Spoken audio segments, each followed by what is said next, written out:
David Martínez nació en uno de los barrios más pobres y peligrosos de la ciudad, un lugar donde la vida era dura y las oportunidades escasas. Sus padres, trabajadores incansables, luchaban cada día para mantener a sus 3 hijos con lo poco que ganaban. David era el menor, y desde pequeño, sintió la presión de las circunstancias que lo rodeaban. Sin embargo, lo que más lo marcó fue la constante presencia de la violencia, las drogas y la delincuencia en su entorno. En su barrio, los niños crecían viendo cómo los traficantes vivían con lujos inimaginables, mientras sus padres se hundían en la miseria y el agotamiento. Desde los 7 años, David comenzó a desarrollar una mezcla de resentimiento y admiración hacia esos hombres que controlaban las calles. Veía cómo los más fuertes se hacían respetar, cómo con solo una palabra o una mirada podían cambiar la vida de alguien, y cómo, a pesar de sus métodos, siempre tenían el control. A medida que crecía, el barrio se convirtió en su escuela, y las lecciones que aprendió allí no eran sobre matemáticas o historia, sino sobre supervivencia y poder. Los primeros pasos en el crimen. A los 13 años, David ya era conocido en el barrio como el Chato. Su apodo venía de su nariz chata, pero también de la manera rápida y decidida en la que resolvía los problemas. Era un chico listo, con una astucia que lo diferenciaba de los demás. Su camino hacia el crimen comenzó casi por accidente, cuando uno de los traficantes locales, conocido como el Gordo, lo vio en una pelea callejera. David había derrotado a un chico mayor que él, y lo había hecho con una frialdad que impresionó a el Gordo.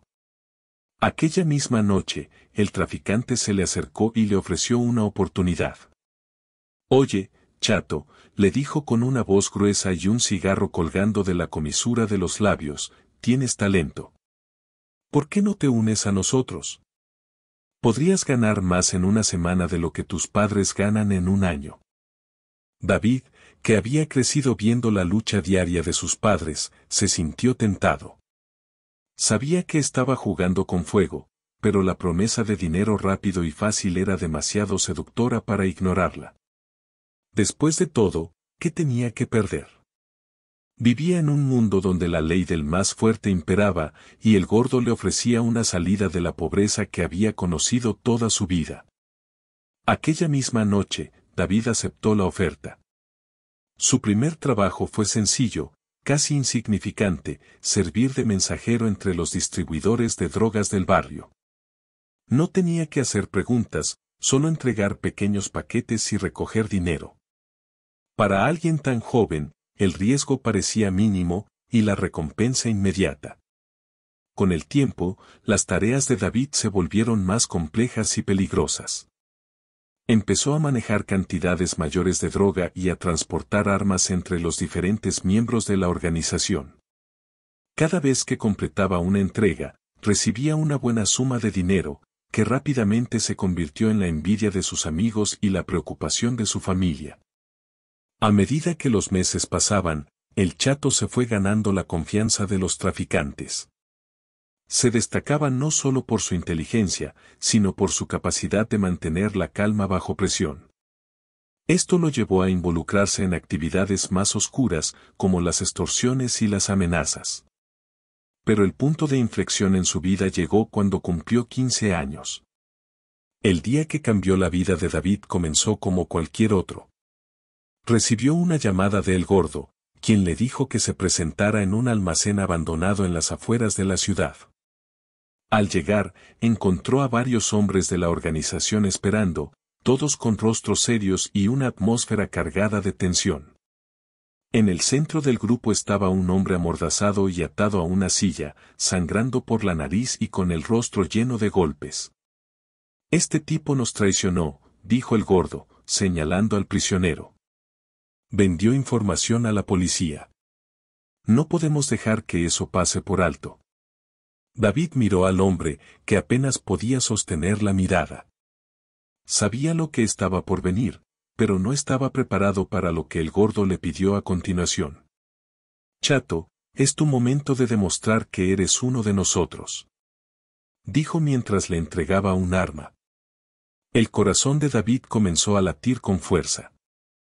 Había visto la muerte de cerca muchas veces, pero nunca había tenido que llevarla a cabo con sus propias manos. Por un momento, vaciló, pero las miradas de los otros hombres, frías y expectantes, lo empujaron a actuar. Si no lo hacía, perdería su lugar en la organización y, peor aún, su vida podría estar en peligro. Con las manos temblorosas, apuntó el arma hacia el hombre atado, quien, con los ojos llenos de miedo, intentó suplicar a través de la mordaza. David apretó los dientes y, sin pensarlo más, jaló del gatillo. El disparo resonó en la habitación y el cuerpo del hombre se desplomó, inerte, sobre la silla. El silencio que siguió fue abrumador. David sintió una oleada de emociones que oscilaban entre la culpa y una extraña sensación de poder. Los hombres a su alrededor asintieron con aprobación y el gordo le dio una palmada en la espalda. Bien hecho, chato. Ahora eres uno de los nuestros. Esa noche, David no pudo dormir. El rostro del hombre que había matado lo perseguía cada vez que cerraba los ojos. Pero en lugar de alejarse del mundo que lo había llevado a cometer tal acto, David se sumergió aún más en él.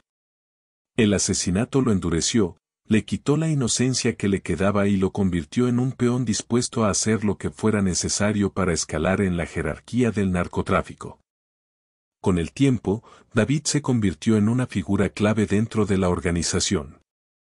Era joven, pero su habilidad para manejar situaciones complicadas y su disposición a ensuciarse las manos le ganaron el respeto de sus superiores. A los 17 años, ya no era solo un simple sicario, había ascendido a un puesto donde supervisaba a otros jóvenes que, como él, habían sido atraídos al crimen por la promesa de dinero y poder. Sin embargo, la vida en el narcotráfico también traía consigo una serie de desafíos y traiciones constantes. David tuvo que aprender a moverse en un mundo donde nadie era completamente confiable. Varios de sus compañeros fueron arrestados, algunos traicionados, y otros simplemente desaparecieron. El chato sabía que para sobrevivir tenía que mantenerse siempre un paso adelante, desconfiando incluso de aquellos que consideraba aliados. La violencia se volvió parte de su vida diaria. Participó en tiroteos, emboscadas, y fue testigo de la brutalidad más extrema. Cada día se sumergía más en la oscuridad, alejándose de la persona que alguna vez fue. Ya no era el niño que soñaba con una vida mejor para su familia, se había convertido en un hombre temido y respetado, pero también en alguien profundamente roto por dentro. En medio de ese caos, David conoció a Julia. Era la hermana menor de uno de sus compañeros en la organización, una chica de su misma edad pero que, a diferencia de él, parecía completamente ajena al mundo violento en el que su hermano y David se desenvolvían. Julia era todo lo que David había olvidado que existía, inocente, amable y con sueños de salir del barrio para estudiar medicina. El primer encuentro fue breve, pero dejó una impresión duradera en David. La chispa de humanidad que aún quedaba en él se encendió cuando Julia, con su sonrisa cálida, lo trató como si fuera un amigo más, sin miedo ni prejuicios. Fue la primera persona en años que lo vio como algo más que el chato, y eso lo descolocó. Con el tiempo, David comenzó a pasar más tiempo con Julia, aunque su relación tenía que mantenerse en secreto para no ponerla en peligro. Cada vez que estaban juntos, David sentía que podía dejar atrás su vida de crimen, aunque solo fuera por un rato. Julia le hablaba de sus sueños, de cómo quería ayudar a los demás, y le hacía preguntas sobre su vida que David evitaba responder con sinceridad. A pesar de todo, comenzó a imaginar un futuro diferente, uno donde podría alejarse del narcotráfico y comenzar de nuevo. Sin embargo, el destino tenía otros planes. Un día, mientras estaba con Julia en una pequeña cafetería fuera del barrio, recibieron una llamada urgente, había estallado una guerra entre bandas rivales, y su territorio estaba en peligro. David sabía que debía regresar y liderar a sus hombres, pero Julia le rogó que no lo hiciera. «Déjalo todo, David. Vámonos de aquí», le suplicó ella, con lágrimas en los ojos. David la miró, dividido entre su lealtad a la organización y el deseo de escapar con ella. Pero sabía que abandonar a sus compañeros en ese momento no solo lo marcaría como un traidor, sino que también pondría en peligro la vida de Julia. Con el corazón roto, le prometió que regresaría por ella, pero primero debía resolver la situación en el barrio. Esa noche, se desató uno de los enfrentamientos más sangrientos que David había presenciado. Balas volaron en todas direcciones y amigos cercanos cayeron a su alrededor. David luchó con todo lo que tenía, pero no pudo evitar que las fuerzas rivales tomaran el control de parte de su territorio. A pesar de la carnicería, logró escapar con vida, aunque gravemente herido. Al día siguiente, cuando fue a buscar a Julia, descubrió que ella se había ido. Su familia, temiendo por su seguridad, la había enviado lejos del barrio. David intentó localizarla, pero no tuvo éxito. Se dio cuenta de que la había perdido, y con ella, la última oportunidad de redención que creía tener. La pérdida de Julia marcó un punto de inflexión para David. Su corazón, ya endurecido, se cerró por completo, y la rabia y la desesperación tomaron el control. Se lanzó de lleno a la vida de violencia, sin pensar en las consecuencias. Con el tiempo, se volvió más despiadado, ganando el respeto y el temor de todos a su alrededor. Sin embargo, también se convirtió en un objetivo. El gobierno, que había estado luchando contra el narcotráfico con más fuerza, comenzó a concentrarse en los líderes de las organizaciones. David, aunque aún joven, se había convertido en uno de esos líderes.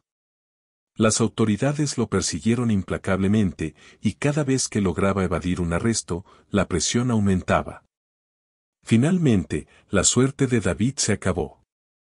Una noche, después de una operación fallida contra una banda rival, fue emboscado por la policía. Lo arrestaron junto con varios de sus hombres, y aunque intentó resistir, sabía que su tiempo había llegado. Fue acusado de múltiples delitos, incluyendo tráfico de drogas, extorsión y asesinato. El juicio fue rápido, y la condena, severa, cadena perpetua sin posibilidad de libertad condicional. La prisión fue un mundo completamente diferente para David. Allí no era más que un número, uno más entre cientos de hombres que habían seguido caminos similares al suyo. Al principio, intentó imponer su autoridad, pero pronto se dio cuenta de que la cárcel tenía sus propias reglas, y él, aunque peligroso, no era invencible. Los años pasaron lentamente, cada día igual al anterior. David tuvo mucho tiempo para reflexionar sobre su vida, sus decisiones y las personas que había perdido en el camino. Recordaba a Julia, y se preguntaba si ella había logrado cumplir sus sueños, si alguna vez pensaba en él. También pensaba en sus padres, quienes nunca dejaron de visitarlo a pesar de todo lo que había hecho. Durante esos años, David experimentó una transformación interna. Sin la violencia y el poder que lo habían definido, comenzó a enfrentar la realidad de sus acciones y el dolor que había causado. Participó en programas de rehabilitación, comenzó a leer y a escribir, y poco a poco, fue recuperando parte de la humanidad que había perdido. Un día, recibió una carta inesperada. Era de Julia. Habían pasado más de 20 años desde la última vez que se vieron, pero ella había escuchado sobre su condena y decidió escribirle. En la carta, le contó cómo había logrado estudiar medicina y convertirse en doctora. Había viajado por el mundo, ayudando a comunidades necesitadas, y había formado una familia. Sin embargo, la parte que más conmovió a David fue cuando Julia le dijo que había perdonado todo lo que había sucedido, y que esperaba que él también pudiera perdonarse a sí mismo algún día. Esa carta fue un punto de inflexión para David. Por primera vez en décadas, sintió un destello de paz interior. Aunque sabía que nunca podría deshacer lo que había hecho, decidió dedicar el resto de su vida a algo más significativo. Se convirtió en un consejero para otros prisioneros, ayudándoles a encontrar caminos alternativos y a evitar los errores que él había cometido. David pasó el resto de su vida en prisión, pero encontró una forma de redención a través del servicio a los demás. Murió en su celda a los 65 años, pero dejó tras de sí un legado de cambio y esperanza, algo que nunca imaginó que sería posible en los días en que el Chato dominaba las calles con puño de hierro. Gracias por acompañarnos en esta emotiva historia. Tu tiempo es valioso, y nos alegra haber podido compartir este relato contigo. Si disfrutaste de esta historia y quieres escuchar más relatos fascinantes y conmovedores, no olvides suscribirte a nuestro canal. Activa la campanita para no perderte ningún nuevo video y ser parte de nuestra comunidad. Tu apoyo significa mucho para nosotros y nos motiva a seguir creando contenido especial. Hasta la próxima, y gracias por estar aquí.